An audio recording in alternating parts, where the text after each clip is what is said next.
Welcome to today's Southwest Desert episode, where we'll explore the fascinating life of Fred Wright, a prospector who spent 37 years searching for gold and treasure in the harsh desert wilderness of southern Arizona. The Highway of the Devil, or Camino del Diablo in southern Arizona, is a place steeped in legend and mystery. This unforgiving terrain has been the site of countless tales of lost gold and buried treasure, luring adventurers and prospectors for generations. Among those who answered the call of the desert was Fred Wright, a man who dedicated nearly 4 decades of his life to the pursuit of his own golden dream. Born in 1869 on a tobacco farm in Lynn County, Missouri, young Fred's imagination was captivated by tales of lost mines and buried treasures in the Southwest. As early as 1885, at the age of 16, he began dreaming of heading west to seek his fortune. However, life had other plans for Fred, and his journey to the American Southwest would take a circuitous route spanning continents and decades. Thank you for joining your desert frontiersman Alan for another Southwest tale. Please leave a like, comment, and share. For further desert adventures, hit the subscribe button. If you would like to help support my channel and time, hit the super thanks icon at the bottom of the video and contribute. Also, please forgive any mispronunciations in this video. In 1899, Fred's wanderlust finally got the better of him.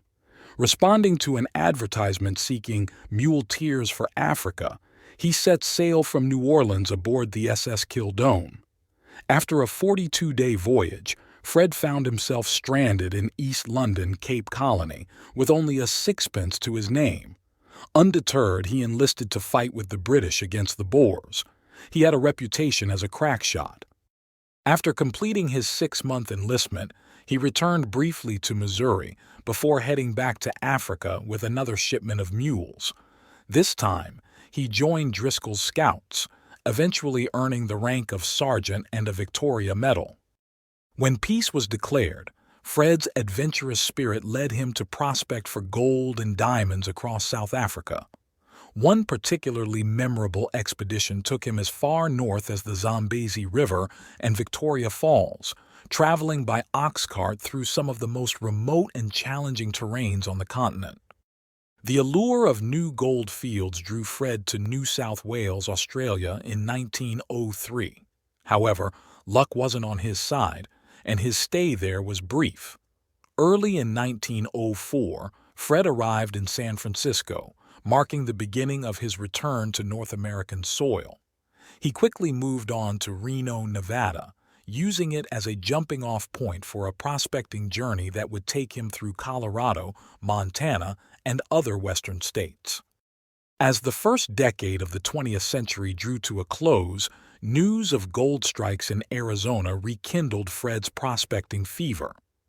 On December 1, 1911, Fred Wright finally set foot on Arizona soil, crossing the bridge at Yuma. This moment marked the beginning of what would become a 35-year odyssey through some of the most challenging and mysterious landscapes of the American Southwest. After a brief stop in Phoenix and a short reunion with his family in Missouri, Fred dove headfirst into his Arizona adventures. He started by doing assessment work at Black Butte, west of the Hassayampa River, before acquiring a burro and heading east to Picket Post Mountain near Superior, Arizona.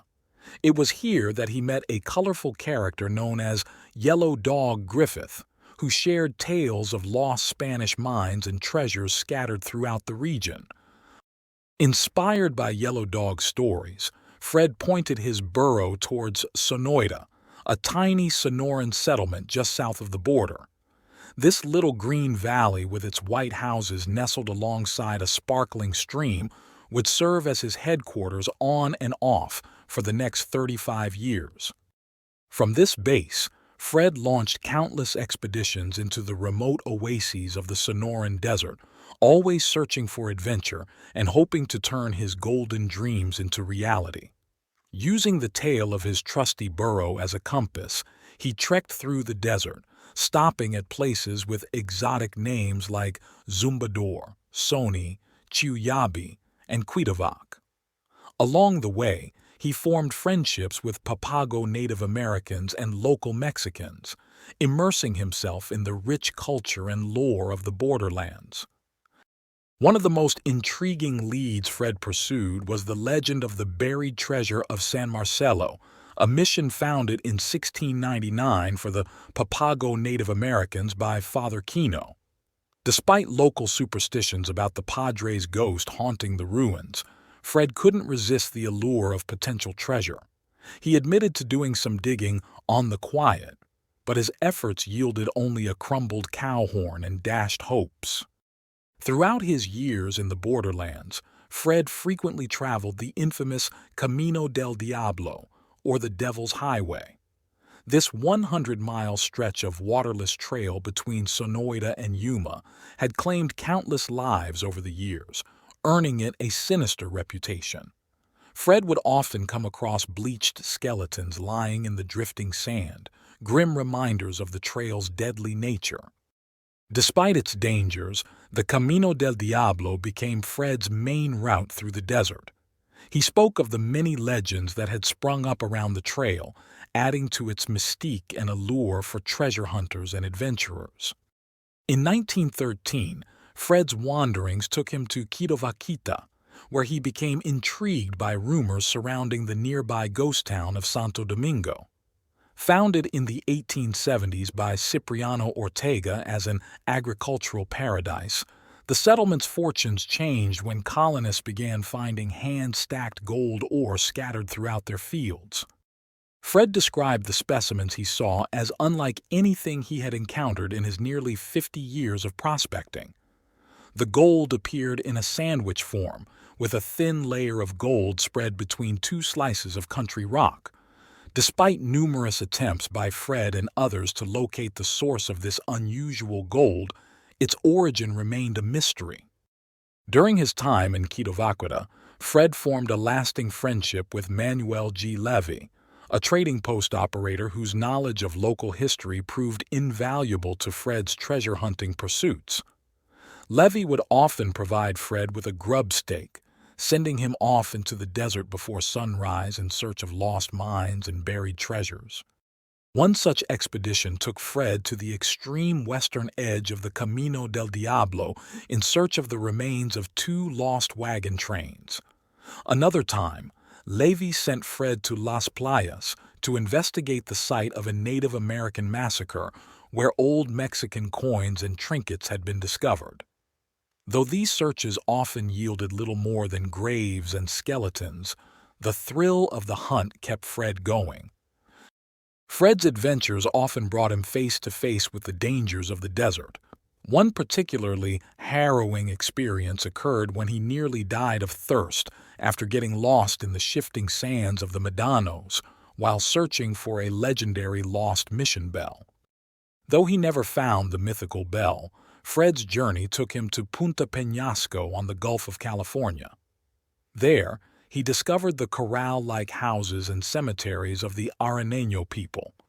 Fred's description of Punta Penasco in those early days painted a picture of an untouched paradise, with fearless seabirds and incredibly tame fish. As the years passed, Fred began to spend more time in the growing mining town of Ajo. The old camp where he had once headquartered was destroyed by fire in 1916, and soon after, the great steam shovels of the New Cornelia Copper Company began to transform the area into one of the largest open-pit mines in the world.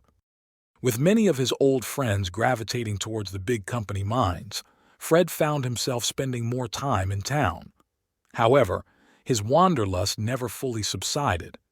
Friends would report seeing Fred around for a spell, only to hear that he had once again ventured off to some remote spot in the desert. Eventually, Fred reluctantly traded his trusty burros for a Model T Ford, marking the end of an era in his prospecting career. Yet even as he settled into a more sedentary life, his passion for the history and lore of the old mining camps never waned. In his later years, Fred Wright lived in semi-retirement, trading yarns with old friends and reflecting on his decades of adventure. Unlike many who grow bitter after years of fruitless searching, Fred maintained a twinkle in his eye and a self-deprecating sense of humor about his experiences. Though Lady Luck never smiled upon him in terms of material wealth, Fred considered himself rich in memories and experiences. His true treasures were the recollections of adventures and the genuine companionship he had encountered during his 35 years of desert wandering. Fred Wright's story is a testament to the enduring allure of the American West and the indomitable spirit of those who ventured into its harshest landscapes in search of fortune and adventure. Though he never found the mother lode he sought, Fred's life was rich with experiences that many would envy. His journey took him across continents and through some of the most challenging terrains on Earth.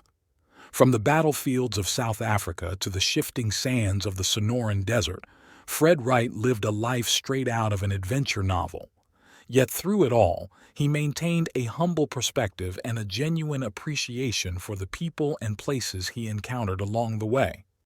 In the end, Fred's greatest discovery wasn't gold or silver, but the realization that true wealth lies in the experiences we accumulate and the connections we make throughout our lives. His story serves as a reminder that sometimes the journey itself is the real treasure, and that the golden mirage that never fades is the one that lives in our hearts and memories. Thank you for joining us on this journey through the life of Fred Wright, a true American adventurer. Until next time, keep your eyes on the horizon and your heart open to the adventures that await. Please leave a like, comment, and share. For further desert romps, hit the subscribe button. If you would like to help support my time and videos, hit the super thanks heart icon at the bottom of the video and contribute. Happy trails!